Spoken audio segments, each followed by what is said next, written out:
नमस्कार दोस्तों, मैं स्कंद आप सबका अपने YouTube चैनल पर स्वागत करता हूं। दोस्तों, आज हम बात करेंगे examples of gravitation and gravity, गुरुत्वाकर्षण और गुरुत्व के कुछ एग्जाम्पल जो हमने स्टार्टिंग की थी। सबसे पहले गुरुत्वाकर्षण चैप्टर की, तो उसमें हमने आपको ग्रेविटेशन और ग्रेविटी के बारे में बताया था। तो उसके कुछ एग्जाम्पल हैं जो हमारे पेपर में आते हैं, उनको हम देखते हैं क्या है। पहला एग्जाम्पल है, सूर्य एवं अन्य ग्रहों के ग्रेविटेशन के कारण ही सभी ग्रह लगभग सर्कुलर और निश्चित कक्षाओं में सूर्य की परिक्रमा करते हैं।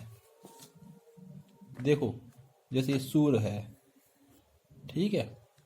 अब ये 1 2 3 4 5 6 7 8 9 ये ग्रह हैं, ठीक है।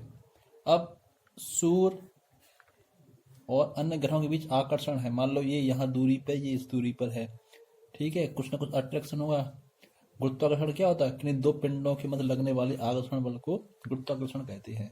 तो एक पिंड मान लो ये है, एक पिंड ये है, तो इनके मध्य देखो आकर्षण, फोर्स ऑफ अट्रैक्शन लग रहा है, ठीक है। तो ये इन्हीं के संपर्क में सूर्य के, मतलब जब सूर्य इस और इन ग्रहों के संपर्क में रहेंगे आकर्षण के कारण, तो और भी ग्रह हैं, एक ये ग्रह है, एक ये ग्रह है, तो ये निश्चित सर्कुलर पथ पर है, एक वृत्ताकार पथ के में है सूर्य के चारों ओर, और उसकी परिक्रमा कर रहे हैं।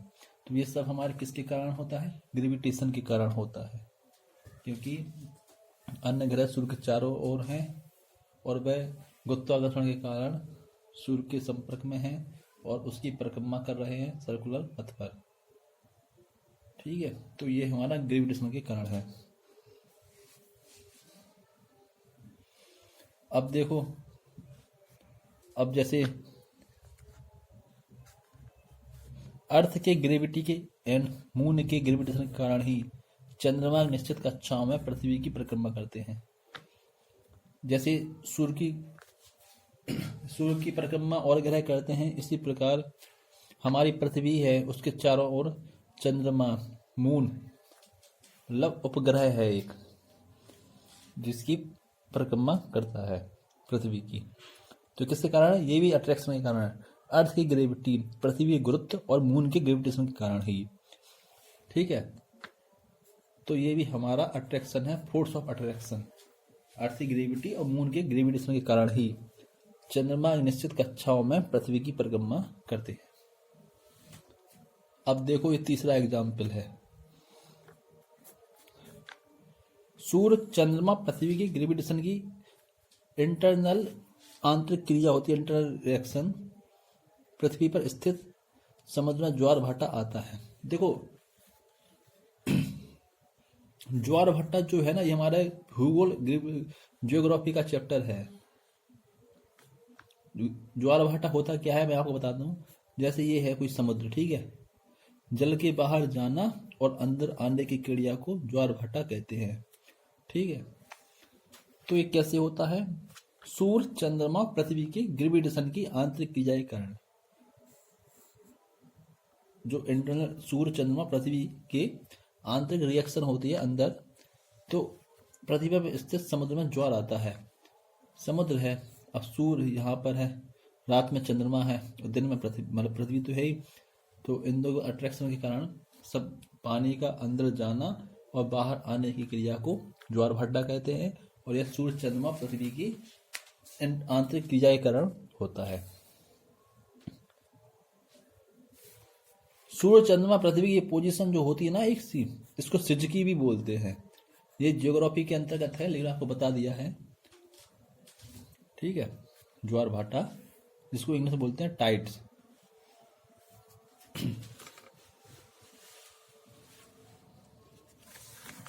एक ये एग्जाम्पल है बहुत अच्छा, पृथ्वी के ग्रेविटी के प्रभाव से ही वर्षा की बूंदें नीचे गिरती हैं। देखो, वर्षा की बूंदें गोलाकार किसके कारण होती हैं? सरफेस टेंशन, जिसको हम बोलते हैं पृष्ठ तनाव। ये हमने आपको पढ़ा चुके हैं। त्रिभुजाकार या नहीं, गोलाकार होते हैं, ठीक है। त्रिभुजाकार नहीं, गोलाकार, राउंडेड। वर्षा की बूंदें गोलाकार या राउंडेड किसके कारण होती हैं? सरफेस टेंशन यानी पृष्ठ तनाव के कारण। अब देखो, पृथ्वी की ग्रेविटी के प्रभाव से ही वर्षा की बूंदें नीचे गिरती हैं, क्योंकि पृथ्वी इसका विरोध करता है। जब कोई चीज ऊपर फेंकते हैं तो नीचे आती है, तो ये बादल जब बरसते हैं तो वर्षा की बूंदें सीधे पृथ्वी पर नीचे ही गिरती हैं ग्रेविटेशन के कारण। ऊपर की ओर फेंकी गई वस्तुएं पुनः अर्थ पर वापस आती हैं, किसके कारण? ग्रेविटेशन के कारण। वस्तुएं अथवा व्यक्ति हवा में तैरने के स्थान पर अर्थ पर स्थित रह पाते हैं। वस्तुएं अथवा व्यक्ति हवा में, अगर हम लोग किसी ग्रेविटेशन के कारण ही धरती पर हैं, नहीं तो हवा में तैरते रहते तथा नियमित रूप से गति कर पाते हैं। ये किसके कारण है? ग्रेविटी के कारण।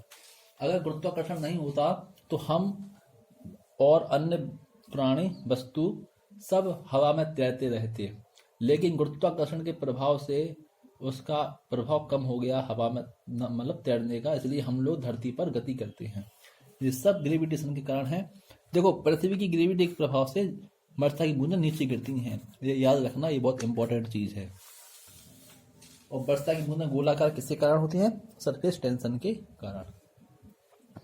तो दोस्तों, ये तो था हमारा एग्जाम्पल, ये हमारे पेपर में आए हुए हैं, इसलिए हमने आपको समझा दिए हैं।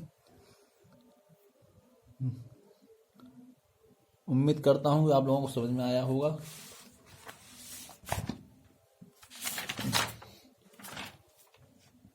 थोड़ा रिवीजन करते हैं।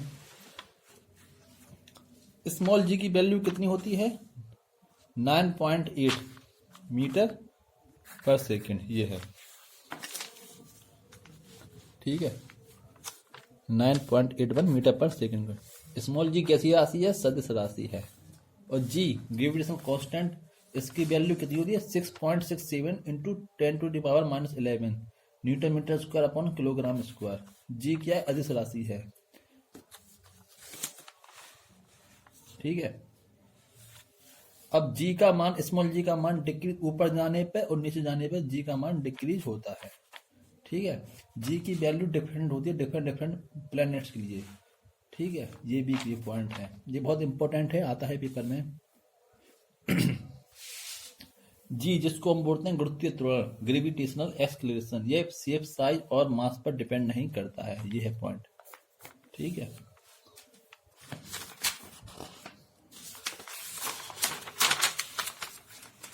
गुरुत्वाकर्षण क्या होता है? किन्हीं दो पिंडों में मध्य लगने वाले आकर्षण बल को गुरुत्वाकर्षण कहते हैं, ठीक है। ये है पीसा की झुकी हुई मीनार, किसका एग्जाम्पल है? सेंटर ऑफ ग्रेविटी, किसका? ये है F बराबर जी m1/m2 स्क्वायर में जी क्या है? ये है आपका यूनिवर्सल ग्रेविटेशन कांस्टेंट, गुरुत्वाकर्षण नियतांक, ठीक है। तो दोस्तों एग्जाम्पल जाने और साथ में कुछ हमने इसका रिवीजन किया। अब हम कल मिलेंगे अपने इसी टॉपिक को आगे बढ़ाते हुए। इसी टॉपिक में और भी चीजें हैं, उसको हम कंप्लीट करेंगे। दोस्तों ये सब आपके लिए इम्पोर्टेंट है, यूपीएसआई में आएगा इससे क्वेश्चन, जो हमारे 1 अप्रैल से स्टार्ट हो रहा है फॉर्म।